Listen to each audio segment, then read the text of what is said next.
Welcome back. This is Judy and Mickey. You just saw us do a zombie face. Now we're going to do a vampire victim. I have pretty much the same tools as before. I have the bruise wheel from Bed Nye.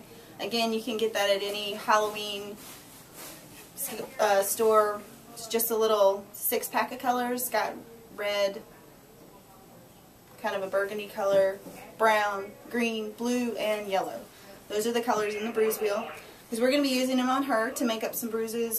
She's going to be beat up, and we're going to do the 2 proverbial vampire bites for her. So what we're going to start with, I have my makeup wedge sponge, and I've torn it. They come out in triangles. I've torn it in half and then just kind of picked a little bit of the sponge off. It creates a little bit better of a bruise technique, so your sponge isn't flat. I don't know if you can tell. Turn that around a little bit. And again, I'm going to stipple into my colors. I have all my 6 colors just kind of spread out on my little happy plate here.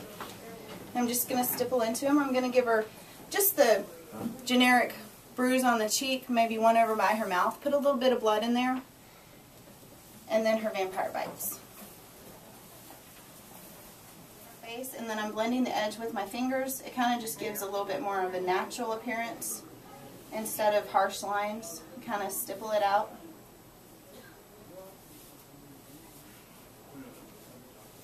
And if you have this isn't the right brush, but if you have a little bit of a wider flat brush, you can take that and go around her eye and then smooth it out with your finger. I'm not going to do that today, but that's something you can do just to give the bruise a different location or closer to her eye.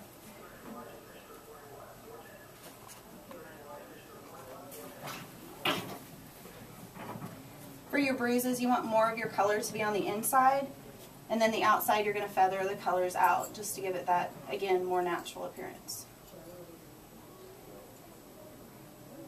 We're going to add some a little bit of blood in here to make it look like a cut. A lot of times I like to paint their lips, and if you can, you could do like baby powder and dust it on all over their face to kind of give them that little bit ashen, really kind of pale appearance.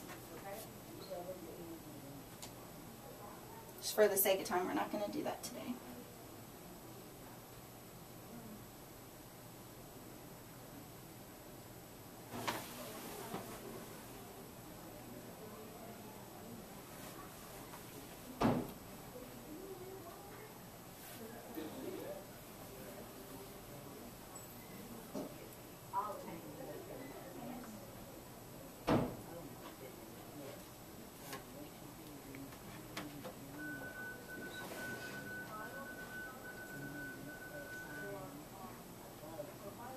Okay, to apply just a little bit of the blood, I'm just going to use a little bit of the runny blood and dab it on with a Q-tip here, because I want it in very specific spaces. I don't want it to run like with the zombie.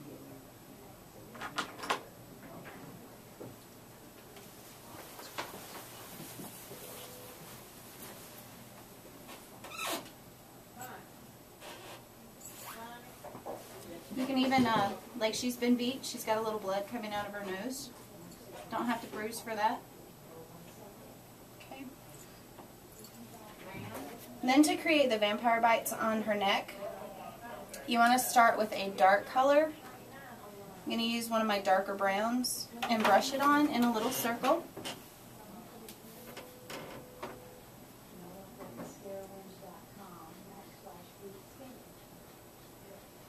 And to create that depth that I was talking about earlier, we want to layer on a little bit lighter color.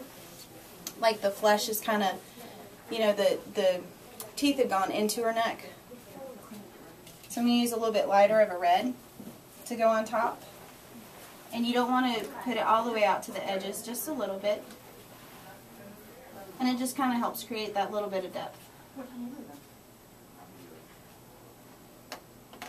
We're going to go back in and put a little bit of runny blood on there. And this we want a little bit more so it can run down a little bit.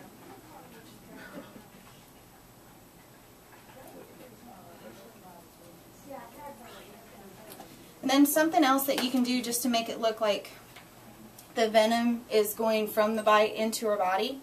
you can take your brush, and the smaller the brush, the better. Go into one of your more reddish colors. Like a really red lipstick would be good, which I don't have that with me. But you just have some veins heading out from the bite site to show and represent that the venom is heading into her body.